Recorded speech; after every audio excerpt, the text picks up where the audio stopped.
Welcome back to the channel. In today's video, I'm going to show you guys how to change your default browser on iOS 14. It's actually very easy to do. So whatever browser that you guys use on a daily basis, whether it's Chrome, Firefox, Safari, whatever it is, you guys can now set the default browser. So basically, whenever you open up a link, it will then open up the browser that you want. It won't just be Safari anymore. It'll be Chrome if you want Chrome or whatever other browser that you would want. Now, what you want to do before you do this is make sure you go ahead and download the browser that you want. And if you already have it, just make sure that it's updated, or else this will not work. It will not show the new update. So once you have your browser that you want fully updated and ready to go, you just want to go over to your settings. Then what you want to do is just scroll down to the browser that you want. So let's just say if I was looking at doing Chrome, I would just scroll down until I see Chrome in my settings, click on that, and then this is where we see the new option here. It's just called Default Browser App.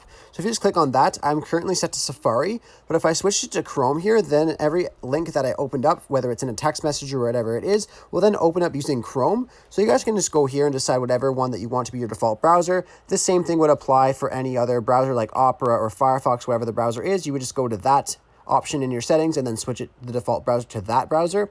Anyhow, I really hope I was able to help you guys out with showing you guys how to change your default browser in iOS 14. If this was helpful, be sure to leave a like on the video and subscribe for more content. Thanks for watching.